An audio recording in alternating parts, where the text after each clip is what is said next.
Kisah ini tidak dimulai di bumi, tapi di surga. Jauh sebelum manusia mengenal tulisan, sebelum piramida berdiri, sebuah batu dipilih Sang Pencipta untuk menjadi bukti kebesarannya di muka bumi. Hadis-hadis sahih menjadi jendela kita untuk mengintip momen agung ini. Rasulullah Muhammad, dalam sabdanya yang diriwayatkan Imam Ahmad dan At-Tirmidzi, menegaskan, Hajar Aswad merupakan batu yang berasal dari surga. Pernyataan sederhana yang membedakannya dari miliaran batu lain di planet ini.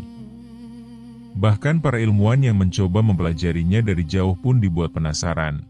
Strukturnya unik, tak seperti batuan lain yang pernah mereka temukan di bumi, memperkuat keyakinan bahwa ia memang istimewa. Jadi, bagaimana batu ini bisa sampai ke bumi? Riwayat dalam tradisi Islam melukiskan sebuah adegan yang begitu kuat, seolah mengajak kita menyaksikan langsung momen sakral di masa lampau. Mayoritas ulama meyakini bahwa batu ini diturunkan pada saat pembangunan Ka'bah oleh dua sosok nabi yang sangat dimuliakan, Nabi Ibrahim dan putranya, Nabi Ismail. Bayangkan sebuah lembah sunyi bernama Bakkah, yang kala itu masih tandus, jauh dari keramaian, tanpa gemerlap peradaban. Di tempat itulah, ayah dan anak ini, dengan penuh ketaatan dan ketundukan kepada perintah Allah, menyusun batu demi batu, meninggikan fondasi rumah ibadah pertama di bumi. Setiap gerakan mereka bukan sekadar aktivitas fisik, melainkan ibadah yang dipenuhi makna. Ketika bangunan Ka'bah hampir rampung, Nabi Ibrahim menyadari ada satu bagian kosong di sudut timur. Sebuah ruang kecil yang tampaknya sederhana, namun kelak akan menjadi titik awal dari salah satu ritual paling penting dalam Islam, tawaf, yaitu mengelilingi Ka'bah sebagai simbol kepasrahan total kepada Allah. Menyadari pentingnya posisi itu, Nabi Ibrahim berkata kepada Ismail, "Carilah sebuah batu untuk kuletakkan di sini, agar menjadi tanda bagi manusia."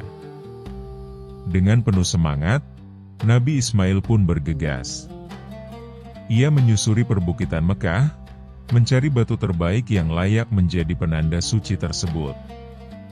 Namun, sebelum ia kembali, sebuah peristiwa luar biasa terjadi.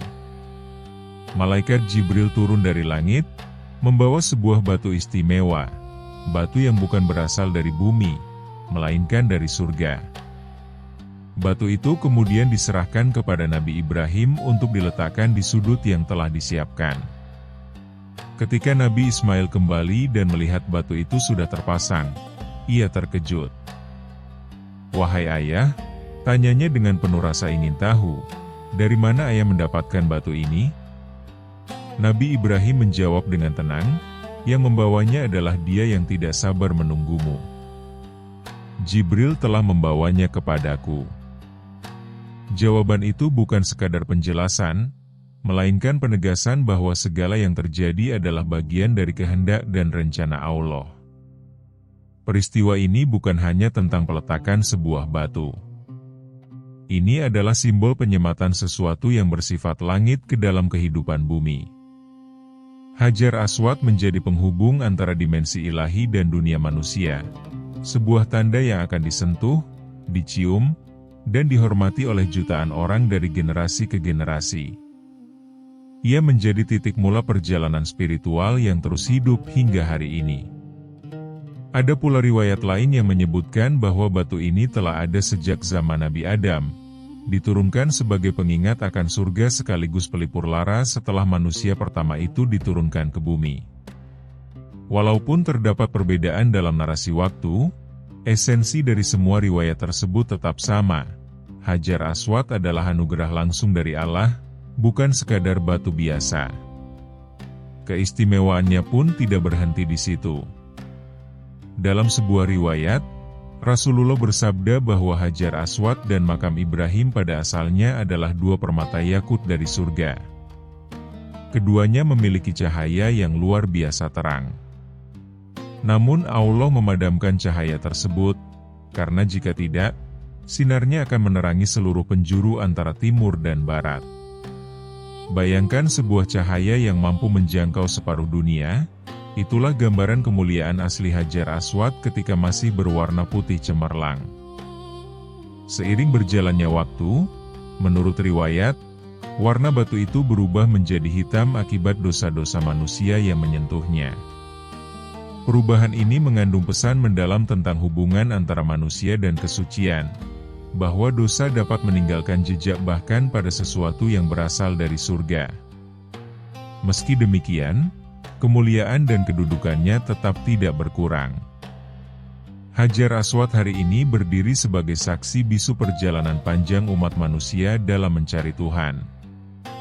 Ia bukan sekadar objek fisik, tetapi simbol pengingat akan asal-usul kita, hubungan kita dengan Yang Maha Kuasa, dan harapan untuk kembali kepadanya. Sekarang, kita sampai pada inti misterinya, perubahan yang paling dramatis dari Hajar Aswad. Bagaimana mungkin sebuah batu yang digambarkan lebih putih dari susu kini tampak hitam legam? Jawaban yang disampaikan oleh Nabi Muhammad tidak berhenti pada penjelasan fisik, melainkan langsung menembus dimensi spiritual manusia. Dalam hadis yang diriwayatkan oleh Imam Tirmidzi dan Imam Ahmad bin Hanbal, Rasulullah bersabda bahwa Hajar Aswad turun dari surga dalam keadaan putih bersih, lebih putih dari susu. Lalu dosa-dosa anak Adamlah yang menjadikannya hitam. Riwayat lain menyebut bahwa dosa kaum musyrik turut memberi pengaruh pada perubahan tersebut. Pernyataan ini seringkali membuat kita berhenti sejenak, karena maknanya begitu dalam dan tidak biasa. Para ulama klasik mencoba menjelaskan hal ini dengan serius. Syaikh Al-Mubarakfuri, misalnya, berpendapat bahwa hadis tersebut sebaiknya dipahami secara nyata, bukan sekadar simbolik. Artinya, interaksi manusia dengan batu itu, yang berlangsung selama berabad-abad, memiliki dampak yang benar-benar mengubah kondisinya.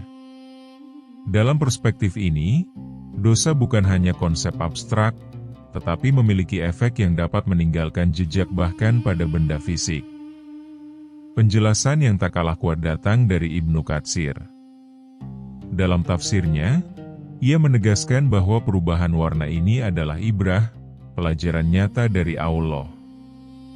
Hajar Aswad menjadi semacam peringatan visual yang terus hadir di pusat ibadah umat Islam.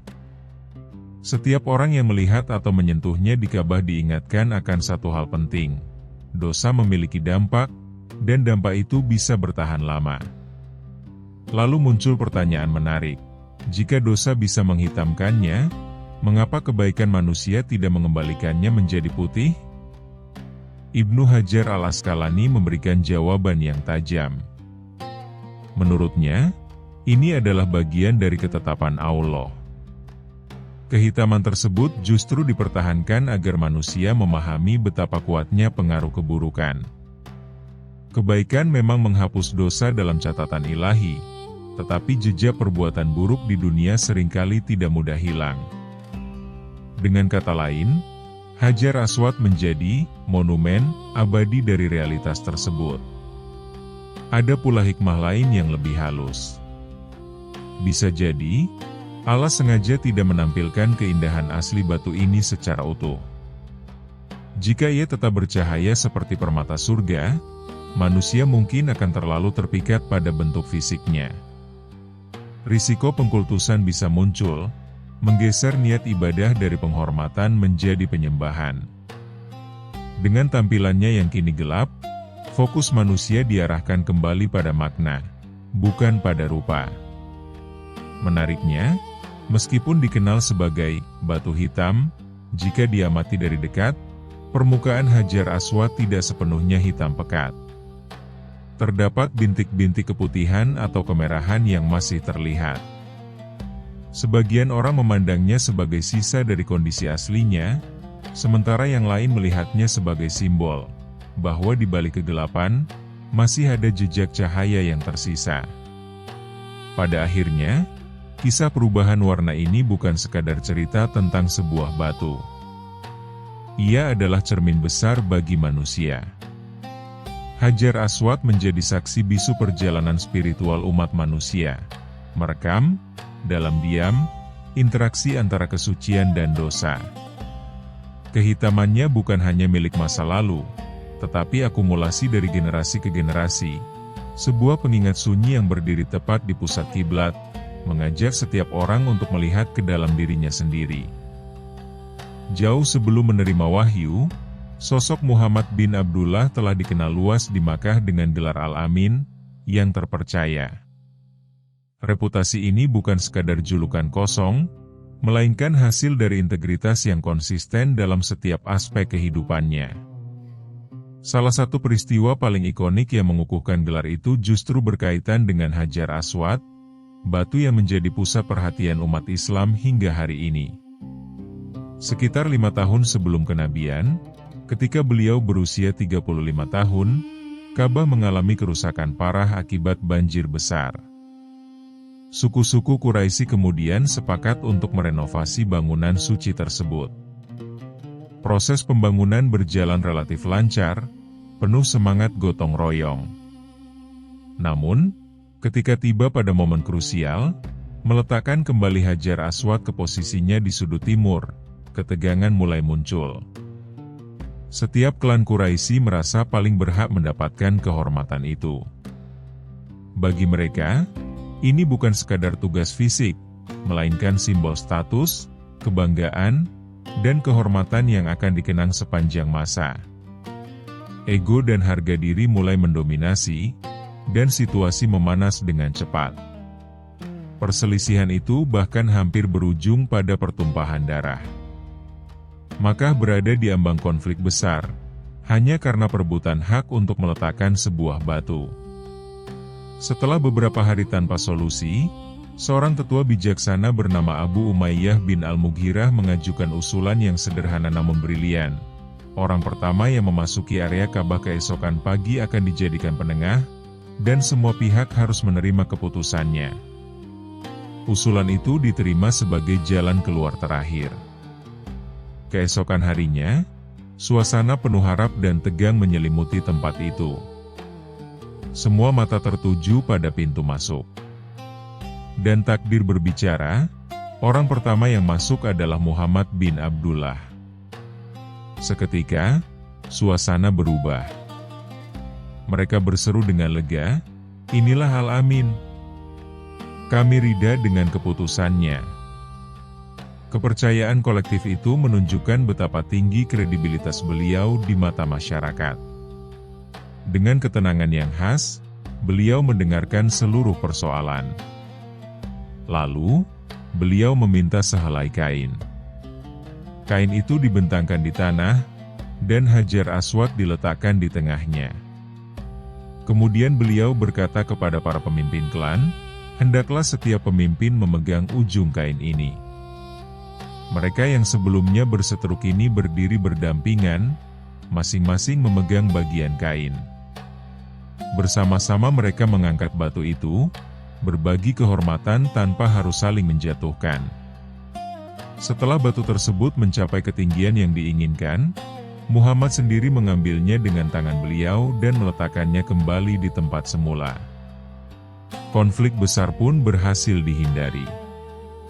Tidak ada darah yang tertumpah, tidak ada pihak yang merasa kalah. Solusi ini sederhana, namun mencerminkan kecerdasan, keadilan, dan jiwa kepemimpinan yang luar biasa. Peristiwa ini menjadi bukti nyata bahwa beliau adalah seorang pemersatu, bahkan sebelum diangkat menjadi nabi. Bertahun-tahun kemudian, setelah menerima wahyu, interaksi beliau dengan Hajar Aswad menjadi bagian dari tuntunan ibadah.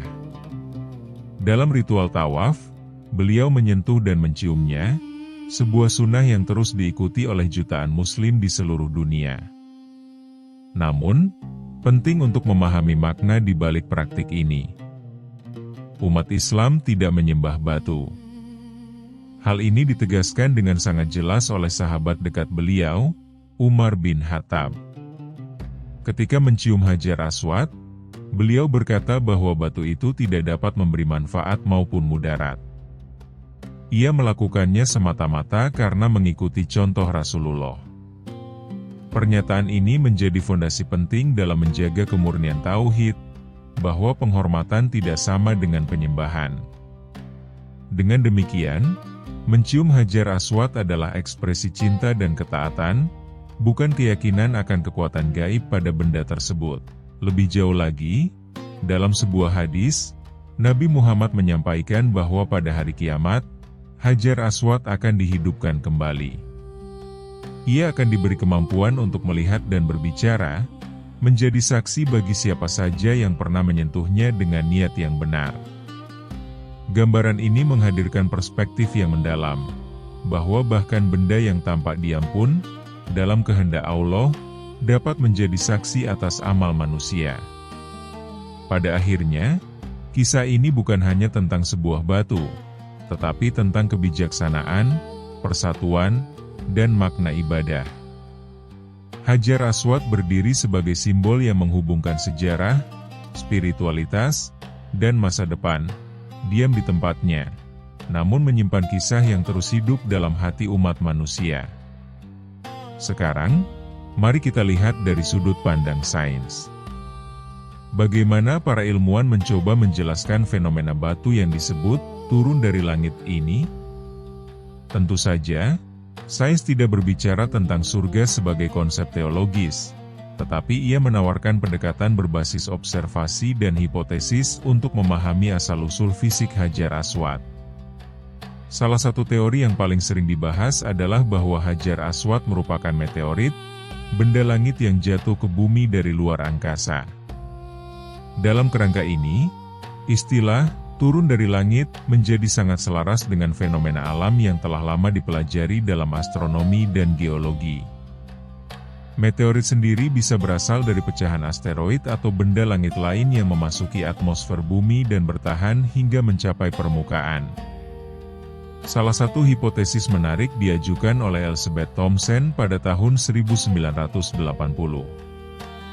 Ia mengusulkan bahwa Hajar Aswad mungkin bukan meteorit murni, melainkan impaktite glass, sejenis kaca alami yang terbentuk ketika sebuah meteorit besar menghantam bumi dengan energi luar biasa. Tabrakan tersebut melelehkan batuan di sekitarnya, lalu mendinginkannya dengan sangat cepat hingga membentuk material mirip kaca. Hipotesis ini menarik karena dapat menjelaskan tekstur dan karakter unik batu tersebut. Lebih jauh lagi, Thompson mengaitkan teorinya dengan Kawah Wabar, sebuah lokasi di Gurun Arab Saudi yang dikenal sebagai situs tumbukan meteorit. Di sana ditemukan fragmen kaca hitam dengan bagian dalam yang lebih terang, ciri yang secara visual mengingatkan pada deskripsi perubahan warna Hajar Aswad dari putih menjadi hitam. Bahkan, beberapa spekulasi menyebut bahwa peristiwa tumbukan besar di masa lampau, yang menghasilkan cahaya terang di langit, bisa saja menjadi asal-usul cerita tentang cahaya yang menerangi Jazirah Arab. Namun, teori ini tidak tanpa kelemahan. Salah satu riwayat tradisional menyebut bahwa Hajar Aswad pernah mengapung di atas air, sesuatu yang sulit dijelaskan jika ia adalah meteorit padat, karena kebanyakan meteorit memiliki densitas tinggi dan akan tenggelam. Selain itu, tidak ada bukti empiris langsung karena batu ini tidak pernah diteliti secara invasif. Para ilmuwan hanya bisa mengamati dari luar, tanpa melakukan pengujian laboratorium yang mendalam. Alternatif lain pun muncul. Ada yang menduga bahwa batu ini adalah agate, batu akik, atau bahkan basalt yang umum ditemukan dari aktivitas vulkanik. Namun, teori-teori ini juga belum mampu memberikan penjelasan yang sepenuhnya memuaskan. Justru, satu hal yang cukup disepakati adalah keunikannya. Struktur Hajar Aswad tidak sepenuhnya cocok dengan batuan yang lazim ditemukan di wilayah Arab Saudi. Ini membuatnya tetap menjadi objek yang penuh misteri, bahkan dalam kacamata ilmiah. Secara fisik, kondisi Hajar Aswad saat ini juga mencerminkan perjalanan panjang sejarahnya. Batu ini tidak lagi utuh. Ia pernah mengalami kerusakan dan pecah akibat berbagai peristiwa, termasuk konflik dan bencana. Kini, Ia terdiri dari sekitar 8 fragmen kecil yang disatukan menggunakan bahan perekat khusus, lalu dikelilingi oleh bingkai perak. Bingkai pelindung ini pertama kali dibuat oleh Abdullah bin Zubair setelah Ka'bah mengalami kerusakan akibat kebakaran. Sejak saat itu, bingkai perak tersebut telah beberapa kali diperbarui oleh para pemimpin Muslim untuk menjaga keutuhan dan kehormatan batu tersebut. Jika dilihat hari ini, Hajar Aswad tampak berdiameter sekitar 30 cm dan tertanam di dinding Ka'bah pada ketinggian kurang lebih 1,5 meter. Posisi yang memungkinkan para jemaah untuk menyentuh atau menciumnya saat melakukan tawaf. Menariknya, meskipun telah disentuh oleh jutaan bahkan miliaran orang selama berabad-abad, banyak yang melaporkan bahwa batu ini memiliki aroma yang khas dan wangi. Pada akhirnya, pendekatan sains tidak serta-merta meniadakan nilai spiritual, melainkan menawarkan sudut pandang tambahan. Ia mencoba memahami bagaimana, sementara agama menjawab mengapa. Dan di antara keduanya, Hajar Aswad tetap berdiri sebagai salah satu objek paling unik di dunia, mengundang rasa ingin tahu, kekaguman, dan refleksi dari siapapun yang memandangnya. Jadi, apa makna Hajar Aswad bagi kita hari ini? Makna pertamanya, dan yang paling dasar, adalah sebagai penanda. Seperti kata Umar bin Khattab, ia bukan objek sembahan.